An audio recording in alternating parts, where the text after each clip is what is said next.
Iconic Business, le luxe by BFM Business. Audrey Maubert. Iconic Business, un univers digital et une émission exclusive, intemporelle, mythique, responsable et déculpabilisée. À l'heure du storytelling à outrance, Mellerio cultive sa discrétion et son savoir-faire pluriséculaire.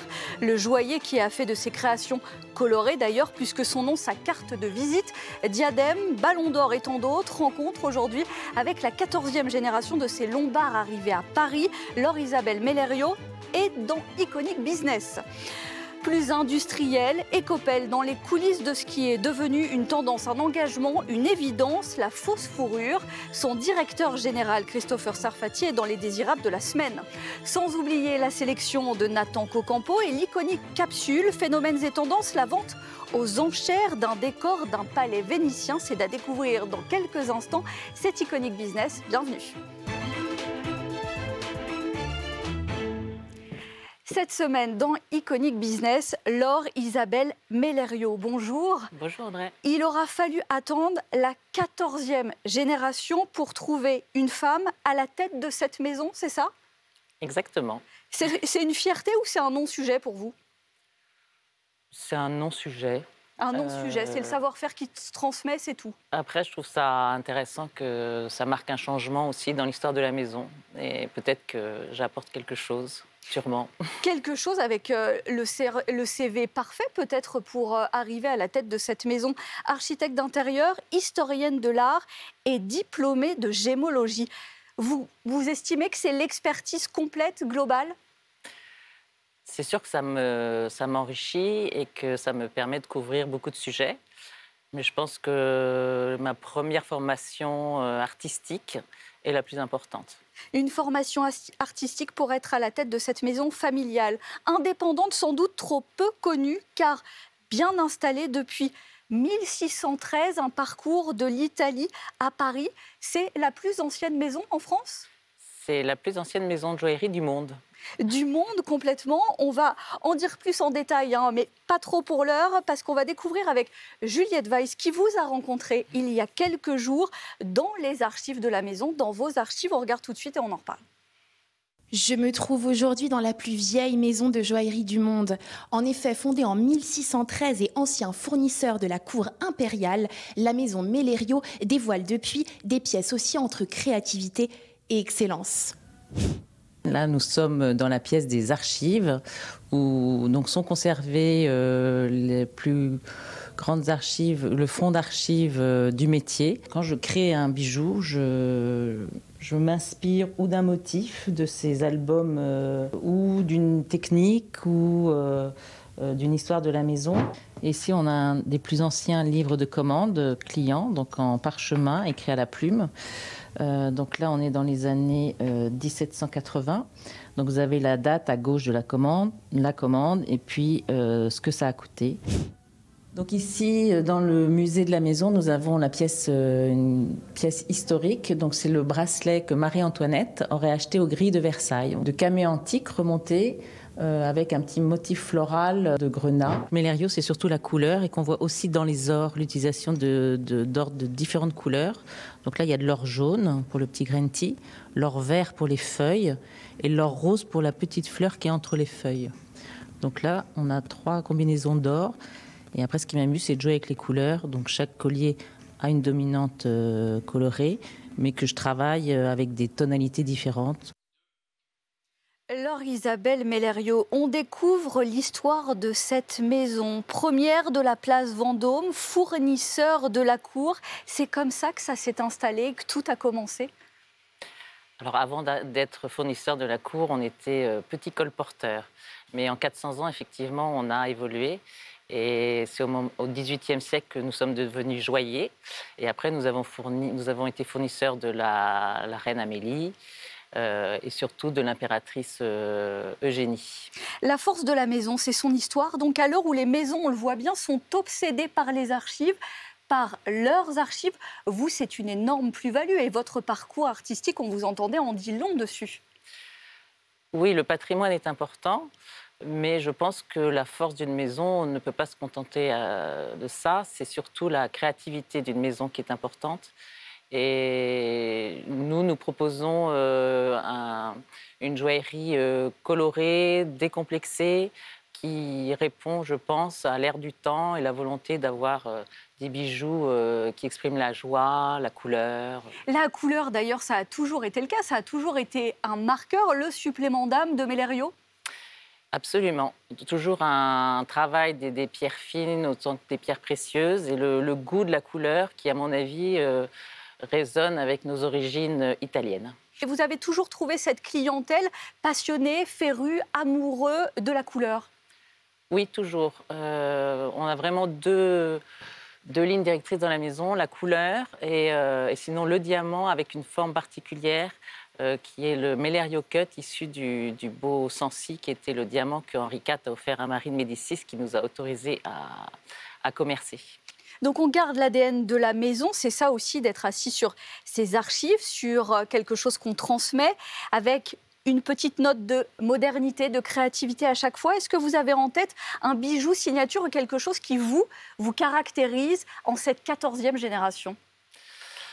Je suis très heureuse d'une pièce qu'on a faite, une grande médaille talisman qu'on aperçoit, qui, à mon avis, résulte une nouvelle joaillerie et où on voit le travail de l'or, qui a toujours été très prisé par notre maison, et aussi le goût de la couleur, mais travaillé différemment. En fait, c'est comment trouver un nouveau porté, mais avec des éléments finalement assez classiques. Toujours une question d'innovation. Il y a eu beaucoup d'expositions universelles pour Mellerio. Donc toujours de l'innovation, toujours des brevets. Ça fait partie de votre histoire aussi? Oui, on a toujours... l'audace a toujours été dans l'histoire de la maison. On a toujours été primés à toutes les expositions universelles, médaille d'honneur, médaille d'or. Et donc on essaye de suivre cette trace et de faire des recherches audacieuses. Au terme de toutes ces décennies, ces siècles passés, qui est le client de Mellerio? Un client qui a évolué, d'abord peut-être collectionneur, un client à l'étranger. Il y a un lien aussi particulier avec le Japon. Donc c'est un client qui s'est rajeuni et qui a évolué au fil du temps, au fil des années? Oui, donc un client qui a beaucoup évolué, qui est plus jeune et qui est plus international. Nous, nos nationalités majeures sont les Japonais qui ont le grand goût du patrimoine et du savoir-faire, et les Américains qui aiment beaucoup la couleur et une joaillerie aussi décomplexée. C'est lié aussi à leur manière d'arborer le bijou aux États-Unis, notamment avec une actualité, avec une installation à New York, non? Voilà, on a la joie d'ouvrir chez Bergdorf cette semaine. Donc, ils nous ont choisis. On est très heureux et fiers d'être représentés à New York. Une clientèle d'initiés, on peut quasiment parler d'ultra-luxe aussi pour certaines pièces. Le panier moyen, il est de combien chez Mellerio à l'heure actuelle? Il tourne autour de 5 000 €. Il a un peu augmenté. On parlait de marché japonais, américain. Est-ce que le Moyen-Orient, c'est le cas pour beaucoup de joailliers, est-ce que le Moyen-Orient est un débouché pour Mellerio? Oui, bien sûr. On est représenté au Moyen-Orient et on a des clients importants du Moyen-Orient qui apprécient la couleur beaucoup. La couleur, le diamant aussi, j'imagine? Nous, c'est plus la couleur, oui. Et d'ailleurs, plus votre signature. Mais Mellerio, c'est aussi un orfèvre. Vous connaissez assurément les trophées les plus prestigieux. On va voir ça en détail avec nous, Nathan Cocampo. On connaît le nom de ce trophée. On savait moins que Mellerio était justement derrière, Nathan. Oui, c'est l'un des plus connus finalement, le Ballon d'Or. Chaque année, depuis 1956, le mythique trophée en or qui récompense le meilleur footballeur de l'année est fabriqué par Mellerio. 6 mois de travail sont nécessaires. Alors pour bien se rendre compte, le trophée pèse près de 15 kilos, composé de 2 demi-sphères en laiton, d'un socle en pyrite, une pierre semi-précieuse. Le Ballon d'Or est un condensé finalement de l'ensemble des savoir-faire de Mellerio, forgeur, ciseleur, polisseur, une œuvre qui finit plongée dans de l'or avant la gravure dans le secret du nom du gagnant. Bon, plongée dans l'univers du sport avec la Coupe des Mousquetaires aussi. Oui, coupe là aussi mythique, remis chaque année au vainqueur de Roland-Garros, remis le temps d'une photo seulement, car depuis plus de 40 ans, le trophée en argent passe de main en main sur la terre battue, mais seulement pour quelques minutes, car elle reste la propriété de la Fédération française de tennis. Ce sont des répliques plus petites qui sont ensuite remises aux vainqueurs, répliques qui nécessitent tout de même plus de centaines d'heures de fabrication dans les ateliers. Le football, le tennis, mais aussi la voile, l'équitation et la danse. Mellerio a notamment remis le chausson d'or au premier danseur et maître de ballet de l'Opéra de Paris, Serge Liffard, en 1955. Merci Nathan Cocampo. Laure-Isabelle Mellerio, il y a une histoire très très particulière de la maison avec la danse. Absolument. Déjà, on est assez proche de l'Opéra de Paris et c'est vrai que nous avons réalisé le chausson d'or remis donc à Serge Liffard. Donc, d'où cette collaboration, ce choix de prendre Hugo Marchand comme ambassadeur de la maison pour nous représenter. Ce que j'ai aimé, c'est le mouvement en fait qui pouvait évoqué par la danse et qui avait un lien avec cette forme iconique de notre diamant, le Mellerio Cut, qui est une forme ovoïde. Des heures de travail, on l'entendait notamment pour ce type de trophée, mais de manière générale, on est dans le temps long, dans le savoir-faire.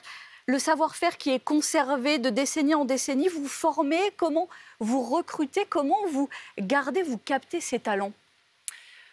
Nous avons été à l'origine de l'école, dans les siècles passés, de l'école de joaillerie, et c'est là où en fait chaque maison trouve les ressources dont on a besoin.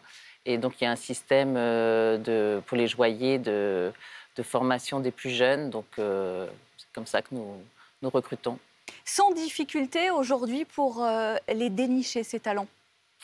Heureusement, il y a depuis quelque temps un appétit des jeunes pour ces métiers manuels, mais c'est vrai que c'est un sujet pour des métiers qui se perdent, comme par exemple l'émaillage ou la glyptique.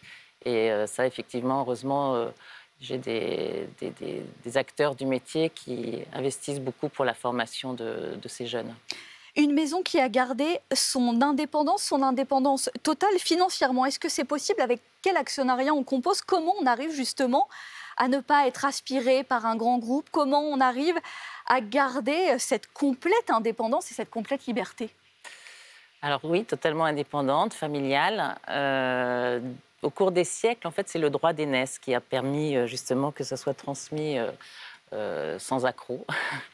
Et bon, aujourd'hui, donc le capital est uniquement de ma famille et tout se passe bien. Et tout se passe bien. Chaque semaine dans Iconic Business, les iconiques de l'invité.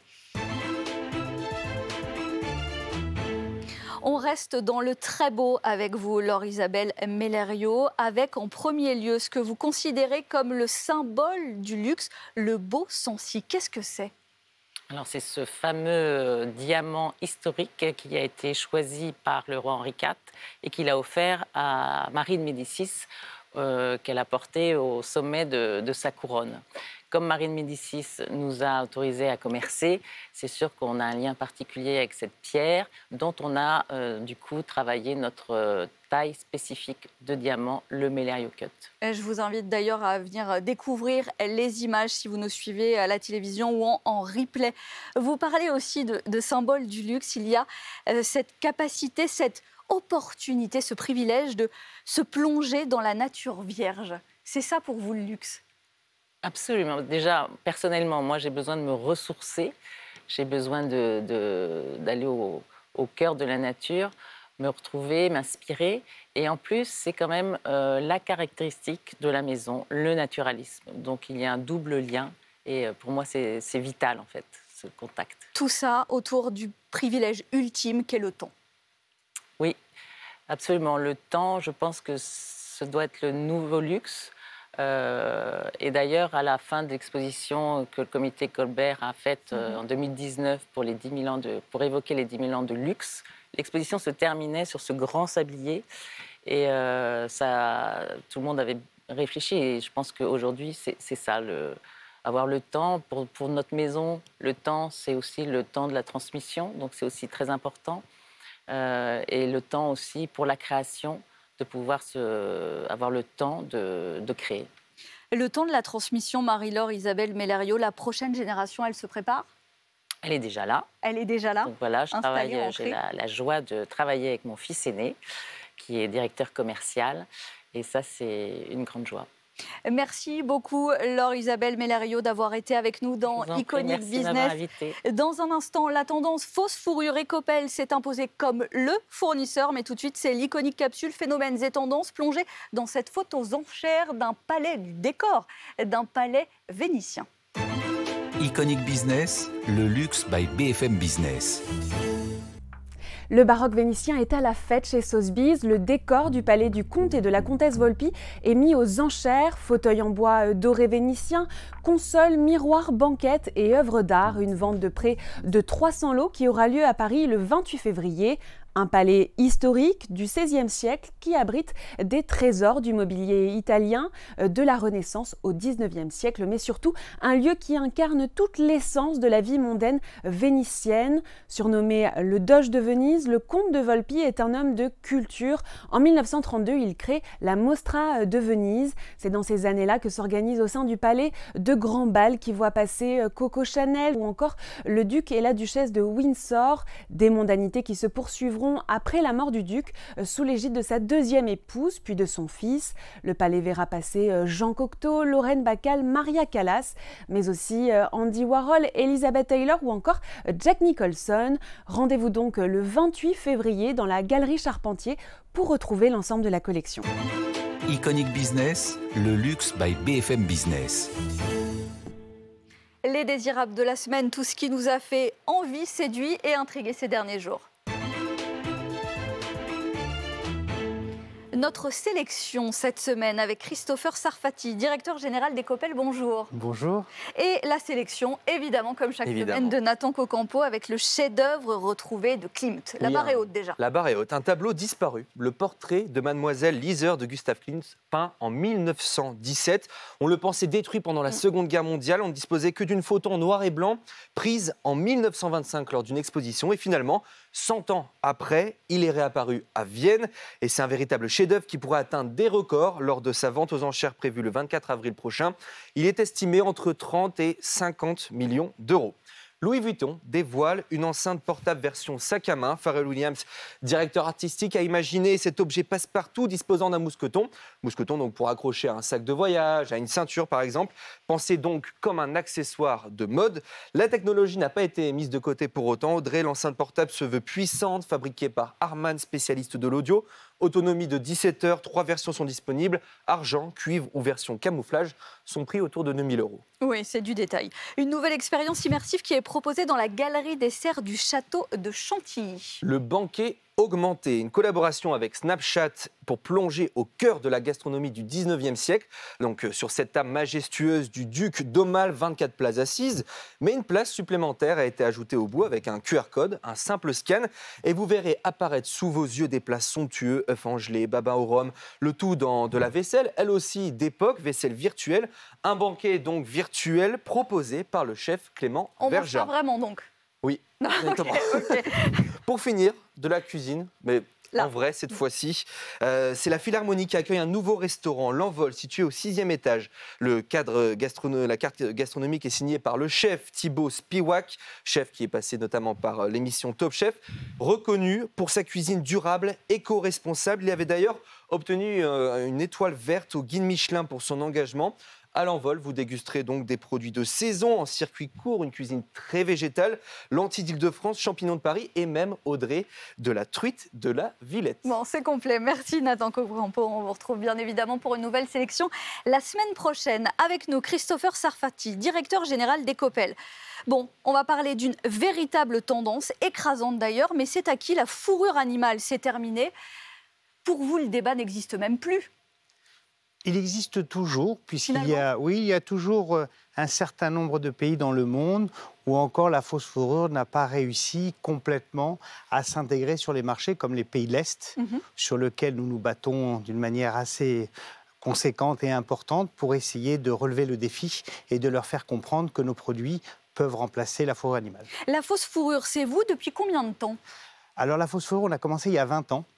Nous étions tout d'abord sur des produits plutôt brillants, pas très agréables au toucher. Et puis le hasard a fait qu'on a rencontré une artiste pour moi de la mode qui est Stella McCartney. Oui. Et qui nous a fait partir dans des produits auxquels nous ne nous attendions pas, de la couleur, des poils tels que le vison, le renard. Et on a essayé de se rapprocher de ces typologies de produits qui nous a permis de prendre au fur et à mesure les parts de marché. Stella McCartney, c'est un vrai engagement, hein, ne serait-ce que pour cette fausse fourrure, entre autres, mais pour tout ce qui est recyclé, upcyclé, etc. Vous fournissez quoi, plus de 300 marques maintenant, y compris les plus exclusives? Aujourd'hui, nous sommes leaders sur ce marché. C'est un marché de niche, mais nous connaissons, je dirais bien, la demande de nos clients. Nous avons la pyramide, nous allons du produit du luxe jusqu'au produit, je dirais, de la consommatrice et consommateur. Et nous arrivons à faire tout type de produits. Nous n'avons pas de limitation. Chaque marque, chaque client a des demandes particulières. Et notre travail et notre savoir-faire est d'apporter la demande sur le marché. Oui, il y a eu de l'innovation en même temps, finalement, parce que maintenant, on arrive complètement à faire illusion en termes de vraie fourrure, fausse fourrure. Les couleurs ont été un vecteur, mais c'est plus seulement le cas. Il y a eu une vraie innovation. C'est-à-dire qu'aujourd'hui, quand on arrive avec des produits comme cela, ce qu'on appelle nous un vison, on arrive à reproduire à l'identique, que ça soit dans le toucher, que ça soit dans les couleurs et dans la version du produit, la vraie fourrure. Donc aujourd'hui, c'est un petit peu has-been de porter de la vraie fourrure, sachant qu'on est capable, vis-à-vis de toutes ces typologies de matières et ces types de produits, d'arriver à reproduire des vrais animaux sans tuer et sans, je dirais, abîmer notre beau monde. D'autant plus que le schéma de pensée a évolué et que les grandes marques et les grandes maisons se sont positionnées justement, ce qui a aidé en termes de démocratisation. Vous parliez de niche, certes parce qu'on est dans la fausse fourrure, mais de moins en moins niche parce qu'il y a des vraies tendances. La mode est un éternel recommencement. Merci à la tendance. Il y a la fourrure partout cette année. C'est-à-dire que oui, aujourd'hui, dans toutes les marques de luxe et moins de luxe, nous avons des demandes d'une manière généralisée. Et c'est vrai qu'aujourd'hui, les marques de luxe utilisent les défilés puisqu'ils ont la chance de pouvoir présenter leurs produits et nous leur apportons notre savoir-faire et différents types de matières et de fourrures selon leurs demandes. Puis merci aux influenceuses et à TikTok qui est la fameuse tendance mode wife qui met de la fourrure partout. Ça, c'est sûr que pour ça, on a beaucoup de chance. Les jeunes créateurs aussi, à présent, il y a des petites quantités et des petites séries qui leur sont dédiées désormais. Ça passe par quoi? Par une plateforme? Alors oui, on a créé une plateforme, d'ailleurs, en regardant votre émission de la semaine dernière, j'ai été très sensibilisé sur ce fait. En réalité, nous avons créé une plateforme qui s'appelle House of Faux Fur. Cette plateforme regroupe un certain nombre de produits de matières disponibles à partir de 50 cm, 1 mètre, 2 mètres, 5 mètres, à des prix très abordables. Et le fait que nous avons pensé que nous avions aussi notre future génération, puis sont les étudiants, puis les jeunes créateurs, qui ont besoin de se fournir comme d'autres grands créateurs et qui n'ont pas la possibilité ou la chance de nous acheter des 50, 100 et 300 mètres. Donc nous avons installé ça pour eux. On en parlait justement avec le cofondateur, en effet, de Nona Source. Quel volume à présent et quelle croissance? Est-ce que ça vous permet de maintenir des prix intéressants, justement? Et comment ça s'est développé pour vous en termes de business model? Alors, nous avons commencé par l'Asie, puisque l'Asie est notre maison mère et nous produisons, je dirais, une partie de notre activité est asiatique. Aujourd'hui, notre progression est à 2 chiffres, puisque nous évoluons d'une manière assez rapide. Nous avons commencé à racheter nos concurrents européens. Nous avons acquis Espagne notamment. Tout d'abord la France, puisque quand même je suis français et fier de l'être. Nous avons commencé à racheter Peltex, qui est la plus ancienne fabrique de fausses fourrures française, qui existe depuis 1954. Puis nous avons acheté Silmatex à Barcelone, puis Areto à Valence. Nous sommes en train de finaliser le rachat de notre concurrent allemand Steiff. Et nous allons racheter notre concurrent italien dans très peu de temps, que je ne peux pas citer aujourd'hui parce que nous n'avons pas encore signé. Un savoir-faire qui était déjà bien ancré, qui était solide en Europe, où il a fallu réintégrer, améliorer notamment aussi l'outil de production. Je pense qu'en Asie, nous avions un outil de production très avancé, très performant, et l'Europe a subi notre vrai savoir-faire en Asie. Et nous avons la chance de travailler avec des fibres japonaises principalement, ce qui nous a permis d'arriver à des finesses de poils qui permettaient de ressembler à la vraie fourrure. Donc aujourd'hui, je peux dire que le savoir-faire asiatique a servi à l'Europe de demain pour pouvoir autant produire en Europe qu'en Asie, qu'aux États-Unis demain. Avec des prix et des marges qui restent différentes entre les deux continents ou qui se sont uniformisés? Vous savez, la marge n'est pas un problème majeur. Pour nous, ce que nous voulons réussir à faire, c'est que les gens arrêtent de tuer des animaux pour porter des vêtements. Et ça, c'est une vraie tâche sur laquelle je me suis engagé. Et nos partenaires comme PETA, avec qui nous travaillons en étroite collaboration, sur lequel nous avons, je dirais, des projets comme les chapeaux de la reine d'Angleterre et autres, c'est une sensibilité produit avant tout. Puis, bien sûr, pour acheter des usines, il faut des fonds, donc il faut avoir des marges. Mais nos marges sont raisonnables et c'est notre vrai savoir-faire. Pourquoi nous réussissons mieux que d'autres? Parce que nous avons l'outil industriel, nous avons un vrai rapport qualité-prix qui est demandé sur le marché. Et un vrai savoir-faire. Demander, et c'est une histoire d'offre et de demande, évidemment. Est-ce qu'il y a dans les projets aussi l'idée d'être assez solide en Europe pour tout laisser en Europe? Alors, nous allons travailler de cette manière. L'Asie pour l'Asie, l'Europe pour l'Europe. Donc, par marché. Par marché. Et les États-Unis demain, puisque c'est notre objectif. Nous, aujourd'hui, le marché asiatique grandit d'une manière très conséquente, comme le marché chinois avant qui était contre les produits en fausse fourrure. Aujourd'hui, les marques chinoises sont implantées sur le marché d'une manière assez importante et nous rentrons donc d'une manière assez significative sur le marché. Le marché japonais est en plein boom, le marché coréen est en plein boom. Je parle pour la fausse fourrure. Donc nous prenons une vraie part de marché en Asie et nos unités de production n'arrivent plus à fournir l'Europe et l'Asie. Et en même temps. Donc le but étant, pourquoi le rachat des unités françaises, espagnoles, allemandes et italiennes, c'est pour pouvoir, pour répondre à la demande européenne et pour voir aussi un Made in Europe, puisque aujourd'hui les gens sont sensibles au Made in. Et c'est pour cela que nous avons investi dans les belles usines européennes avec qui on pense qu'il y a un vrai avenir. Et mettre en adéquation, aligner l'ensemble des engagements. Merci Christopher Sarfati, directeur général d'Ecopel, d'avoir été dans Iconic Business. Le luxe par BFM Business, exclusif, intemporel, mythique, responsable et déculpabilisé. C'est toutes les semaines sur BFM Business et dès à présent sur le site, l'appli et les réseaux sociaux. Iconic Business, le luxe by BFM Business.